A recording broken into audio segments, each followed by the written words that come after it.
Okay, good afternoon, ladies and gentlemen. Welcome to this second part of the Food Panference. So our next speaker is Apeksha. Apeksha is a good friend of mine. We were classmates in school. So Apeksha, thank you very much for joining us, and she will be speaking on food for inflammation. I will like to introduce Apeksha is currently a project manager at NextWealth Bangalore. Since her childhood, she has been influenced with alternate ways of healing and clean eating. She is a foodie, enjoys the food, and more importantly, she understands food scientifically. She is also an entrepreneur and likes theater. According to her, it's your food that heals you. Apeksha, welcome to our second session on food.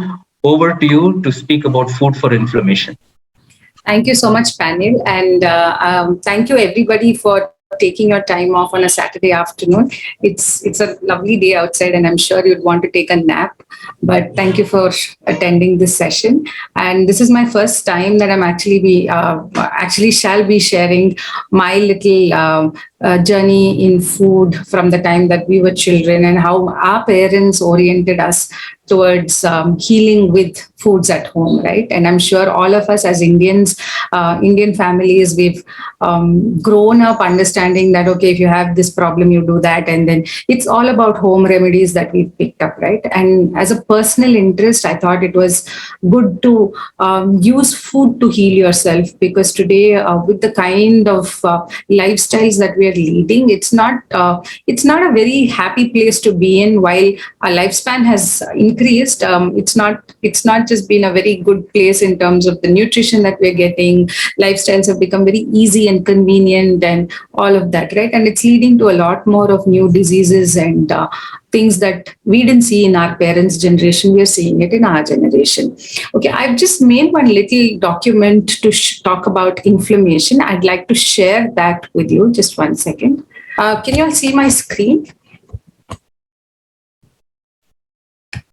Can somebody say yes or no? Yes, Apeksha. Okay, thanks, Krishna. Okay, so I just wanted to just put this thing in front of you so that, when I'm talking, it also kind of registers. So what is inflammation? We all know inflammation in different forms. Maybe when we have a problem with our body, like we go bang ourselves against something and then your body kind of swells in that space, right? Like if you your elbow hits something and your elbow swells up and it becomes red and there is pain. So inflammation of that level, right? But actually inflammation is really of two types. One is an internal inflammation and one is an external inflammation. When we are talking about internal inflammations, it's something that we call it as an acute condition. It could be anything. You get cold, you get cough. These are all little signs of internal inflammation. And there's an external one, which I told you about, an injury that we have, or some kind of a external thing that impacts our body is an external inflammation. So inflammation typically has been picked up from this Latin word, which means to set on fire. Okay, so even when you use your spoken English, you say inflamed, there were flames. So it's basically setting on fire. So what happens? The body shows signals of swelling, it shows signals of pain, it shows signals of being red. These are all your signals or symptoms of a certain inflammation that has happened. Now, is inflammation good or bad is the question. It is always a first level of defense. So inflammation is good. It protects you from a certain condition that can prevail further. Okay, so when you're talking about getting impacted with a bang, right, your hand or your leg or some other body part is inflamed, it's swollen, it's basically saying that, okay, I have protected. Okay, so this whole process of inflammation, it says I am protecting the body from further damage, therefore I will stop the damage on a physical level, which is your skin getting affected. But and because also inflammation is such that after a while it heals itself, because the body has its mechanism to heal itself, you move on. Okay, now in an internal, let's just break this down into an internal inflammation. External, we've all understood, we've figure that out. We most of the times, as children, as adults, we all go through it, right? Internal inflammation, let's look at that. There's something, well, like I already told you about this acute condition. Acute condition is something that also is the first level of defense inside your body, where there is an inflammation, it attacks, and whatever is attacking your body through an infection, okay, it heals itself and it moves on. Now, this acute condition, when it becomes chronic, is when we go through a hell a lot of problems. Okay, I'm just going to scroll down and tell you what a chronic inflammation can do. So it is anything to do with any kind of a disease in your body, right? It could be your heart disease, cancer, asthma, enlargement of organs, periodontal issues, gut, respiratory, pulmonary issues, aging, bone disorders. All these are a result of inflammation. Okay, so you have a disease, it's because the first line of acute inflammation has become chronic, and therefore you are suffering of a disease in you. Okay, so there are multiple issues. So like if for instance, if we have to just take IBS, okay, irritable bowel system. Okay, we all, some of us know of it because we either suffer of it or we know somebody as our loved ones is suffering of IBS. What is IBS? The immediate reaction of an IBS is you eat something and you are running to your loo. Basically, you have, the body doesn't keep the food anymore. There is a reaction that is happening, and then you're running to the loo to release whatever you've eaten, right? So what happens in the case of IBS, and how is it related to inflammation? Okay, so let's start with the first part of it. When you eat your food, okay, you eat your food, most of us don't even concentrate on what we are eating, right? We are excited about what's in our plate, because it could be a nice plate of chaat, or it could be a burger, or it could be anything you like, right? You're excited from that point of view. After that, you eat it. When you eat it, what happens? You're not eating it right. Okay, so then in many cases, the food goes into the system, and between your intestinal structure, large and small intestinal structure, the small intestine is the one that actually does the great job of transmitting all what you've eaten into your blood system, which means the digestion happens right until the large intestine. After that, the nutrients get processed in the small intestine, and that's where it sends it into your blood. Now, in the case of an IBS system, for whatever reason, the food has not been digested well. Okay, so those chunks of little food particles go into your small intestine, and your small intestine is sending it back into your blood. Now, your blood is supposed to only have it's supposed to have a liquidated system going in it, right? It can't have little pieces of food going in it. So then there is the body fighting a mechanism. There is a defense mechanism that's happening. While you should have ideally the digestive part, the nutrients entering your bloodstream, now you're having food particles entering your bloodstream, and there is a fight that's happening in the body. So therefore, what happens? Immediately you are having issues of it in terms of an IBS system. Okay, so you then go back, and then you're taking medication, you're doing all of it. But if you actually realize, it's actually a very lifestyle related disease, right? Where perhaps you've not, your absorption in the body is not being good. That would be one of the reasons. The other reason is that you've not chewed your food enough. Okay, your first level of digestion happens with the mouth. Your mouth has got its saliva. It's suppose the saliva is the one that actually disintegrates food to the largest level possible. But we don't. We just chew. We just eat for the sake of eating, and then it just goes. We think, okay, the stomach will take care of it, but it doesn't. In some cases, it leads to IBS. Similarly, everything around it could be bone disorders, it could be cancer, it could be asthma, everything, right? What is cancer? Cancer is something where you have the body's fighting mechanism is not strong enough because of a certain infection. Why did that infection happen? Okay, for various reasons. So let's just go back to seeing what are those reasons that cause all of these diseases. All of us are aware of it. We know about it day in and day out. Smoking is one. It could be both active and passive smoking. Then consumption of alcohol. Once in a while, we say, okay, I can have a drink and I'll be all right. But then there are a lot of people who get addicted to alcohol, and for them, it's an everyday affair. And sometimes it's almost through the day kind of a thing, right? Then eating refined foods and sugars, processed foods, especially processed meats like your sausages and things like that. Being overweight, Then, excessive training. When I say training, it could be going into the gym and overtraining yourself. That's also not good. No late nights. And when we say late nights, it's because you come back home and you sleep late. And when you sleep late, your organs are supposed to be working, getting their bit of energy and their bit of action only in the night when you're actually in rest, because that's when your organs are supposed to be doing their functions. But if you're going to sleep late, everything is going to affect your organs. Then overexposure to x-rays and sunlight, like a lot of people who spend a lot of their time, physical time, in the harsh rays of the sun because of the UV rays connecting you. So these are all the things that could lead to a certain inflammatory issue.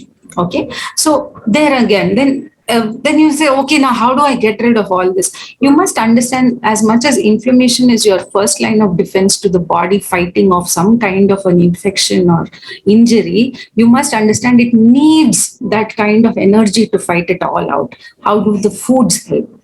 Simple: eat what is available locally. We don't have to run behind a quinoa. We don't have to run behind a blueberry or any of those berries that are not native to India. Eat what you're used to eating and eat locally produced food. Eat seasonally available food. It could be your fruits, vegetables, whatever. You don't have to eat apple when it's not in the season. You don't have to eat watermelons in winter, because today the way consumption and this whole commercialization of food and availability has been driven in the world over. It's not good to eat watermelon in December, but if you go to the market, you will see watermelon coming out in December. And if I know a yellow watermelon does not grow in my land, why should I get a yellow watermelon and eat it? Let me eat the red watermelon that grows in summer, because nature has created fruits and vegetables to be in a certain part of the season because it helps the body recover. We get amla in winter. We get amla from the rainy season to winter because that's the time your body is most prone to infections, right? So eating amla gives you the highest vitamin C, and vitamin C is excellent because it alkalizes your body. It gives you immunity to fight all colds and coughs and other infection, right?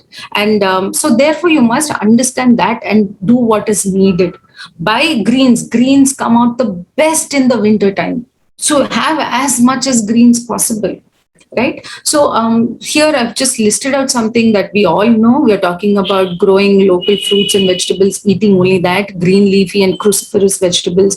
Again, it could be your cruciferous vegetables are cabbage, cauliflower, broccoli. So while we list out a whole list of vegetables and fruits, please also go back and see if you are a diabetic, if you have a certain blood pressure issue, if you have a certain kidney issue. Eat only what is recommended for you, because today we've all been attacked with lifestyle diseases. So you must be able to break down and see what is it that works for you and what is it that doesn't work for you.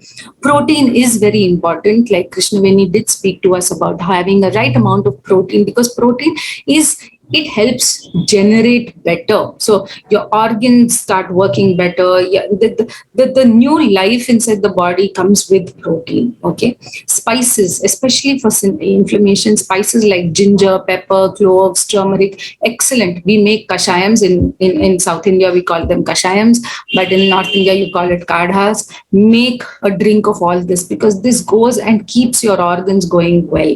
Then it's important to have your omega-3 fatty acids. It's come from fish, it comes from walnuts, it comes from nuts. So it's important to have that.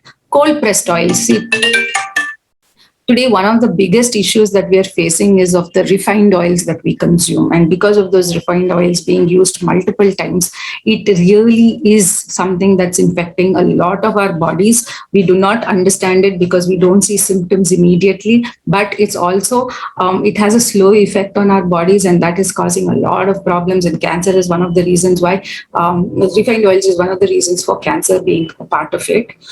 So have cold pressed or wood pressed oils, green tea and black teas and whatever that you can have, nuts and dry fruits. Very important. Again, nuts and dry fruits have this thing called phytates in them. It's important to soak them overnight and consume them in the morning. So that way you don't have to worry about it, because they also impact your digestion. So it's important to soak them and have them. So these are the couple of things that we need to understand how we can work around building a good immunity in our body. And when I say immunity, it's not because of the external cough, cold, fever, but immunity against anything that can impact our body, right? And today with Corona and everything else, please be very careful about what you eat and drink and all of that, so that your body is constantly looked after and you don't have to make a hospital visit. Now, a couple of lifestyle changes are very, very important. I don't know if all of us follow it. It's good to reiterate it. We might know all of it. Okay. Change the way we eat. You know, my dad would always tell us as kids, drink your food and eat your water. When you say drink your food, it means chew so well that your food just has to go down the pipe without it going in as chunks of food. It just becomes so digested and it becomes like a liquid when we say drink your food. Eat your water, don't gulp water. Drink water slowly, sip it. Sipping is very important because also it's important that when you're eating your food, you don't dilute your digestion process by drinking a lot of water. Okay, so have water 30 minutes before your meals and have water again 30 minutes after your meals. Okay, so don't, so many times when we go out, we'll say, oh, what is it that you're eating? Okay, we'll say, let's eat noodles. And then you want to order a drink alongside it. This is all just consumerism, it's all commercialism. So just watch out what you're eating when you eat outside. Don't necessarily fill yourself with milkshakes and drinks and sodas and all of that, because you're hampering what you're eating. Okay. Nature bathing. So in Japan, there is some concept called forest bathing. I've put it as nature bathing here, but there's something called forest bathing. What happens is Japan, as all of you know, is a little tiny country. Too many people, less space, but they're living in a very harmonious way with nature. So what they do is every weekends they drive down to the nearest forest or nearest park and they spend a couple of hours just meditating there, or they're quietly reading a book. They're de-stressing their life.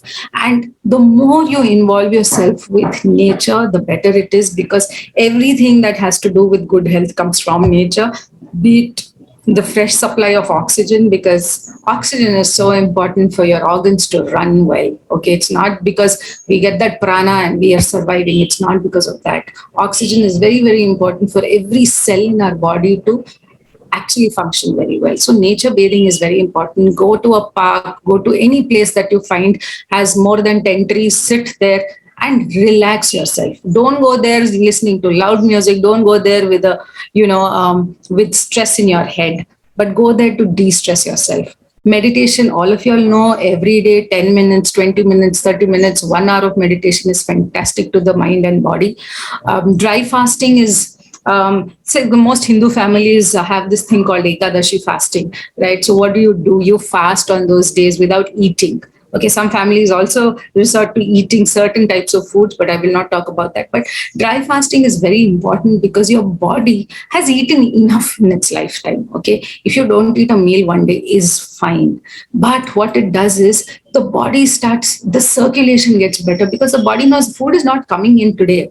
But what do? I start tapping all the energies, everything that is sitting somewhere dormant in my body, so my circulation gets better, and the stomach is resting, the acids are all resting there. Everything is going through its rest period if you do this kind of fasting. And normally you have Ekadashi fasting every 2 weeks in a month. So it's bi-monthly. So the body is getting its rest. It doesn't need to eat. It doesn't need to do extra work. But what it is doing is it's working on what is available already inside stored. Okay. Intermittent fasting, I've written IF over there. Intermittent fasting is also a good way to start. Everyone knows about it.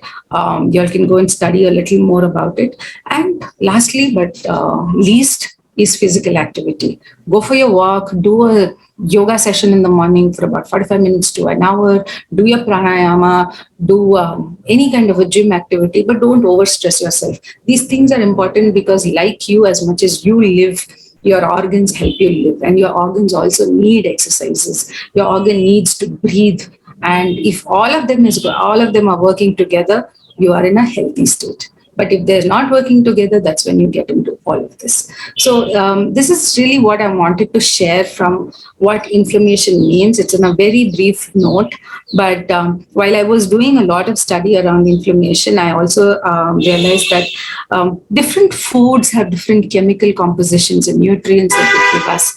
So one of the things that works really well is pomegranate.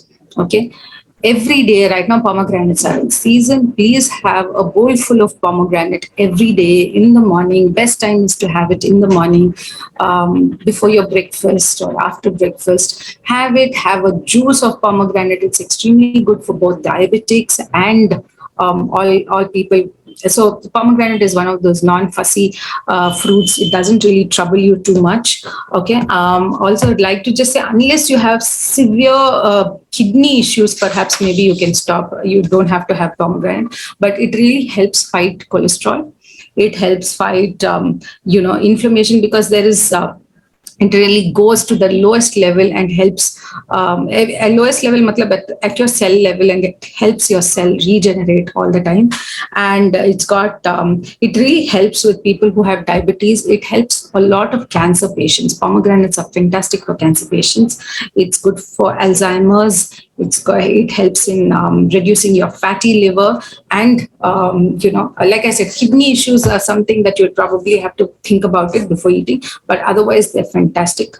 Okay. Yeah, and it's got flavonoids which work well for BP, for sugar, for uterus issues, for your anybody who has a sperm issue, and osteoporosis and arthritis. So pomegranates are very good. The other thing is, you'll all be surprised if I say potato juice. Okay, so potato juice is extremely, extremely good for the body, but don't look at it saying that, oh, potato matlab calories. Calories are not for you to worry about. Getting calories out of your fruits and vegetables is absolutely okay. What you don't get calories, I mean, what you have to worry about is getting calories out of your maida, like Deepthi mentioned, maida and anything to do with processed food or oily food. That is where you have to worry about. So potato juice is again a very, very, very a very iron rich and a vitamin C rich juice that you can consume. So make it in the morning, within 15-20 minutes of juicing your potato.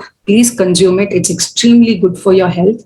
Very high in anti-inflammatory qualities. Again, it increases circulation, and it's got very high alkaline properties. Now, you must understand the fruits and vegetables and the food that you eat has to be highly alkaline in nature, because it cuts down acidity. The moment it cuts down acidity in your body, all the infections that are growing due to the acidic nature of the food you're eating. And when I say acidity, it's not your stomach acidity. I'm talking about the acidic nature of food. Okay. So pomegranate, lemons, potato juice, they really cut down the acidic nature of the food or the acidic nature of your system. Okay. The moment you become alkaline, half your diseases are taken care of. Okay. And again, now what does potato juice help in? It helps in reducing your cholesterol, very good in detoxification of kidney, liver, and the heart.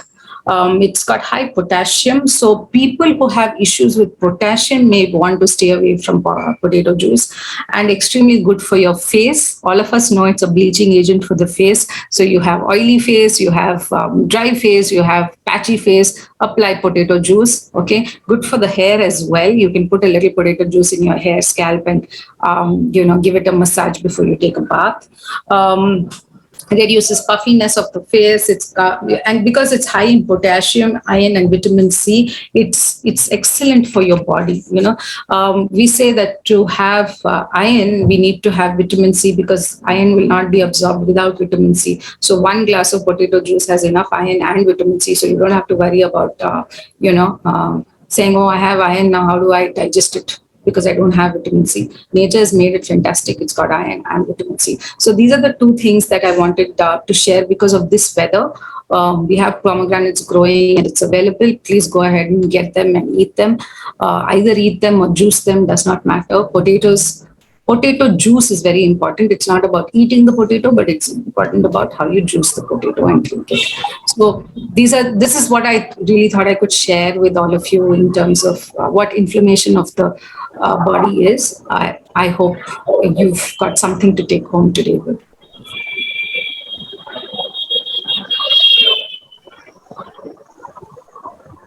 Thank you, Apeksha. That was wonderful and very informative, especially the potato part. Yeah. Someone has asked a question that they want a recipe for the potato Oh yeah, juice. I'm seeing the chat here. It's very simple. You peel your potato. Again, potato juicing is of two types. If you know you're getting your potatoes from your local market, which is got full of pesticides, please peel it and then break it, cut it into pieces, run it in the mixie with a little bit of water, and you can drink it with the pulp. Okay, beat it. I mean, you don't have to strain it. Ideally, I when we juice our vegetables, we do not strain the pulp out of it because it also adds to the roughage in the body. So if you want to strain it because you can't have it, it's up to you. But the nutritional level drops. But when we make potato juice, we just peel it off because we get our potatoes from the local outcomes. It's got pesticides. So we peel it and we juice it. And sometimes we add a little lemon just to enhance flavor. But if you want to put a little salt or kala namak, you can do that and do it. But we generally have it without anything. So that's your potato juice. Okay, great. Somebody asked to tell a little more about intermittent fasting. Okay, so intermittent fasting is it really depends on what your body can manage. Okay, the way I do intermittent fasting, and this is purely out of my experience, I finish all my eating by 6:30 or 7 in the evening. I try to finish it by 6:30, and then my next meal is at about 10 or 10:30 the next morning. Okay, I do this because my body can generally handle itself without food. I do feel hungry, but I have a good capacity of also not eating. If I feel hungry, I have like green tea, or I make one of these fancy kashayams of mine and I have it, and I do that. But intermittent fasting is really giving your body the time to process all the food it's eaten, so that the digestion becomes better, and it's doing its function in the way it's supposed to be doing. Because today we have a lot of food available around us. It's very easy to have food. You can make a sandwich, you can eat Maggie, you can eat fruits, you can eat vegetables, you can pull something out, you can make a little pizza. There are different tricks of making quick, easy food. So food is available. There is Swiggy, there's Zomato, there's all of that, right? So there's constant greed of eating. So when you're eating, what happens is your body is constantly working.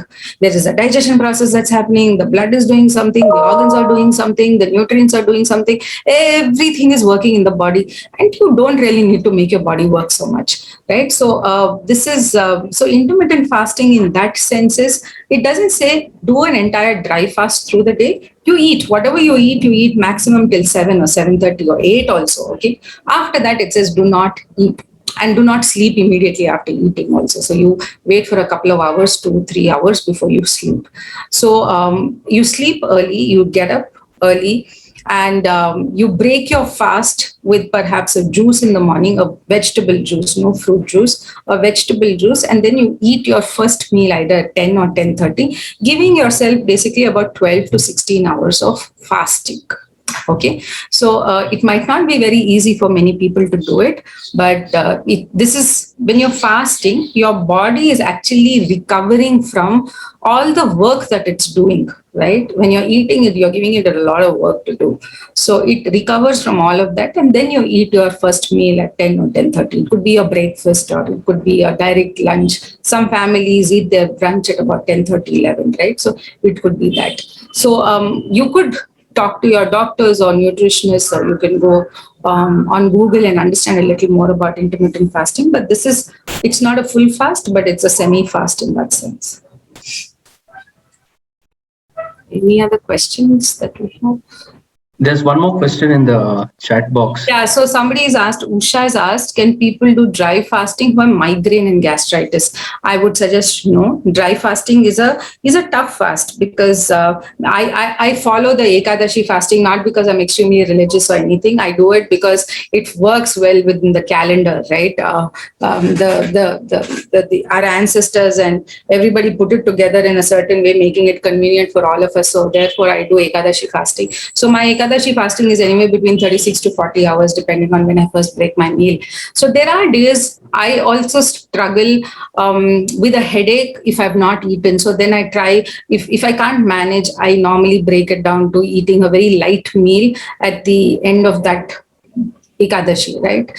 It's not easy, especially people with migraine and gastritis, because migraine, we do not know what causes migraine in most cases. About 99% people do not know the real cause of migraine. So if a dry fasting has to be done, and if you get a migraine attack, then God save you. So it's better you don't do a dry fast, or during the dry fast, you can eat fruits and vegetables without salt. I refrain from salt because salt is something that will make you feel full, and then if you make yourself feel full, there's no point of doing a fast, right? Fasting is also building on willpower. So you can eat fruits perhaps, and maybe cucumber or something like that, cucumber, tomato, and things like that. But if you have a migraine that happens just like that at the for no reason, then I would not suggest dry fasting. And gastritis also, it depends.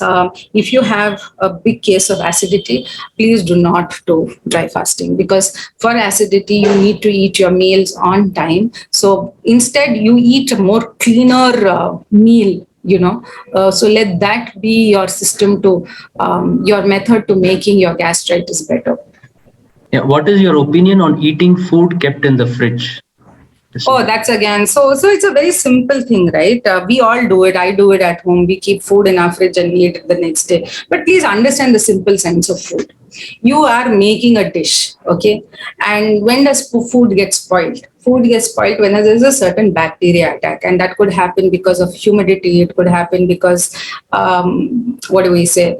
Different reasons, right? And we're using different chemical compositions to make your food. When I say chemical composition, it's got oil, it's got salt, chili powder, all of those things. And then we are taking a vegetable that was probably plucked about 3 days back from a field, and it's brought to your home. And then, you keep it another 2-3 days, and then you cook a vegetable and you eat. So there's basically a difference of 1 week to 10 days before you actually make your vegetables, unless it's farm fresh and literally plucked. So what is happening in the process? The lifespan of that, or let's not call it the lifespan, the timeline of that thing which is dead and is getting increased. So you're cooking, you're eating. At the time that you cook and eat, it's fine. But we keep it in the fridge. And what does a fridge do? It reduces the temperature so that the food doesn't develop bacteria. Correct. So when the food doesn't develop bacteria, you think, it's okay, I can reheat the food and eat it. But technically, if you didn't have a fridge, your food would have developed that bacteria any which ways. So the function of bacteria developing into that food is anyway going to happen. It's just that we are controlling it artificially by means of putting it in the fridge, right? So when that happens, anyway, your food is getting damaged. So any which ways, it's not good to eat. But having said all of that, we still do that. And what's worse is with non-vegetarian. We put non-vegetarian food in the fridge. One is it's dead. God knows when the animal got killed and when did it come to you, and you work on that food, you eat it, and it's extremely tasty. You like your food, but you put it back in the fridge and you eat it for 2-3 days. And God knows what bacteria is actually building onto it. We don't know, because it doesn't smell, it doesn't taste bad. You think it's good to reheat and eat. Ideally, it should not. It's not a good practice to keep food in the fridge. Okay, so we'll take this last question. Are supplements required to manage protein? So it depends, right?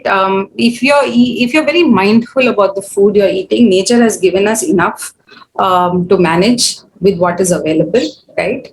The non-vegetarians will fight and say, "Oh, we get protein comes only when you eat meats and fish and chicken and all of that." Vegetarians will say, "I am a vegetarian. I am still a bodybuilder, and look at me, I'm doing well," right? See, if you have a good life condition, if your health is good, you can get everything from nature and you can eat. Like Krishnaveni told earlier, that supplements are needed when the levels drop. It could be that your vitamin D level drops, or your B complex level drops, or vitamin C level drops. Then you need supplements. You need a shot. I went through a situation when my vitamin D was extremely low. I was at a count of 3. And the doctor saw me, he said, "I don't even know how you're surviving." Right? So I had to take injections. And then I had to take this vitamin D tablets for the next 60 days after taking that injection, because I was at such a low level and I did not know what was the reason. Simple. I didn't go and sit in the sun. Sun is your biggest vitamin D generator. We didn't do that, right? So somewhere our lifestyle is impacting us on all of that. So supplements are needed when you know your readings are bad and they're low. So then you take it. Otherwise, I think if you eat a very well balanced diet, and as adults, you figured out your body by now. You know what works for your body and what doesn't work for your body. So play accordingly, and then decide what you want to eat and how you need to eat it. We have to be very mindful about what we eat. Okay, great. Okay, Thank you. can Thank you. somebody's put a question here? Sorry, should I just go ahead? Yeah, take the question. No problem. Okay, can insulin dependent diabetics do IF? Would it not be harmful? Ideally, this is something you should check with your doctor, because it's yeah, see, diabetes, as I know, requires a certain routine and a certain discipline to be maintaining your insulin levels, which means you eat on time and you eat the right foods. You don't eat high glycemic index foods. You don't eat high calorie foods. Basically, GI is high GI means high calories, right? So if you need high calories, you need to have that insulin to break it down. So you don't have all of that. So ideally, intermittent fasting, maybe you don't have to do 16-hour intermittent fasting. You could do 12 hours of intermittent fasting. Normally, we have a break of 8 hours, right? Our breakfast is after 8 hours, right? So you could probably do 12 hours, which is anyway within the rhythm of how you eat your meals and things like that. Maybe 12 hours would be okay. But again, as a diabetic, very, very important to check with your diabetologist or your doctor, because you can't mess around when you have a condition like that, because diabetes also leads to multiple other smaller, it has a connective ailment related issues. So it's better you check with them. But between 12 hours of IF, I think you should be able to manage. Okay, great. Thank you, Apeksha. That was very informative. I'm sure everybody enjoyed that session. Thank you very so much for. Thanks everybody for your time. Thank you. And Thank you. So yes, I'm going to get myself some potatoes and I'm going to make that juice. Please. There was something that was that I think many of us didn't know. I didn't know too. So I've been doing my research. I make little notes and I keep it. So I realized that all this is fantastic. Okay, great. So thank you once again, Apeksha.